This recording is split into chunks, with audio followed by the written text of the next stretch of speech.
3 संदिग्धों को उठाया है। बता दें कि डॉक्टर आदिल के करीबी हैं तीनों शख्स, एक को देवबंद, 2 को शहर से हिरासत में लिया गया। बता दें डॉक्टर आदिल यहां रहकर तैयार कर रहा था नेटवर्क, निजी अस्पताल में नौकरी कर करीबी बनाए थे। पिछले 1.5 साल में डॉक्टर आदिल की शादी हुई थी। बता दें कि आतंकी की शादी में सहारनपुर के कई लोग गए, जहां वेस्ट यूपी में आतंकी प्लान के तार तलाश रही है एटीएस अब काफी तेजी से मामले में जांच पड़ताल कर रही है।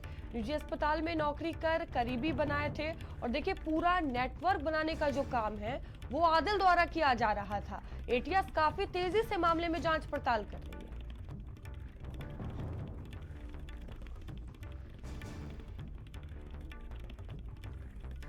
तो अब कई एंगल से जांच पड़ताल एटीएस कर रही है। सहारनपुर में एटीएस ने 3 संदिग्धों को गिरफ्तार कर लिया है। आतंकी डॉक्टर आदिल के करीबी हैं तीनों। अब देखिए तीनों से पूछताछ की जाएगी, कई चीजें निकल कर सामने आएंगी। एक को देवबंद और 2 को शहर से हिरासत में लिया गया है।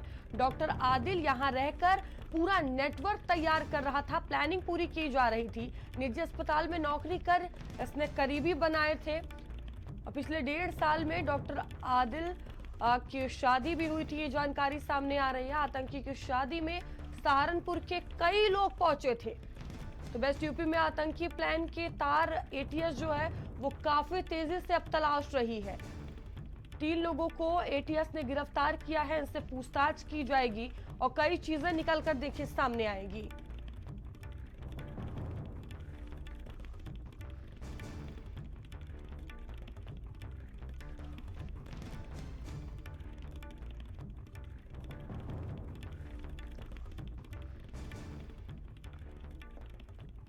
और नरेंद्र हमारे साथ जुड़ चुके हैं। नरेंद्र, क्या जानकारी सामने आ रही है? एटीएस जिस तरह से जांच पड़ताल कर रही है, 3 लोगों को उसने गिरफ्तार भी किया है।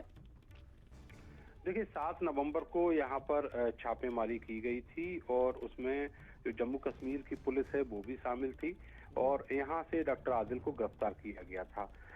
उसके बाद ये ब्लास्ट हुआ दिल्ली में और फिर उसके बाद जितने भी कनेक्टेड लोग हैं डॉक्टर आदिल से, उन सब की जो जांच पड़ताल है वो की गई थी। एटीएस ने कल पूरे दिन छापेमारी की और देवबंद से एक व्यक्ति को और शहर सहारनपुर में 2 अलग-अलग जगहों से 2 अलग-अलग व्यक्तियों को अपनी हिरासत में लिया है और उसको अपने साथ लेकर गई है। ये बताया गया है कि ये तीनों वो लोग हैं जो डॉक्टर आदिल के बेहद करीबी थे और उसके हर काम में साथ खड़े रहते थे। यहाँ तक कि उसकी जब शादी हुई थी जम्मू में, तो वहाँ भी जो ये लोग हैं ये वहाँ पर मूवमेंट किए थे। तो ऐसे में ये माना जा रहा है कि पश्चिमी उत्तर प्रदेश में जिस तरीके से आदिल यहाँ जैश का नेटवर्क फैलाना चाहता था, उसी नेटवर्क की ये कड़ियां माने जा रहे हैं और इनको एटीएस अपने साथ लेकर गई है, पूछताछ इनसे की जा रही है। आपको ये भी बता दें कि करीब 1.5 साल से डॉक्टर आदिल यहाँ पर रह रहा था और इस दौरान उसने 2 से 3 जो क्लिनिक और अस्पताल हैं वो चेंज किए और आसपास जितने भी लोग उसके रहते थे उनसे काफी मधुर संबंध भी बनाए। निश्चित तौर पर उसका इरादा ये था कि कहीं ना कहीं उस नेटवर्क को अपने मंसूबों में इस्तेमाल करना है और अब जब उसकी गिरफ्तारी हुई है तो उसके मुंह से बहुत सारी चीजें निकल कर बाहर आ रही हैं। उसी आधार पर जो सुरक्षा एजेंसियां हैं वो अब अपना काम कर रही हैं। जी नरेंद्र, बहुत धन्यवाद आपका जानकारियों के लिए। और खबर लखनऊ से है, जहां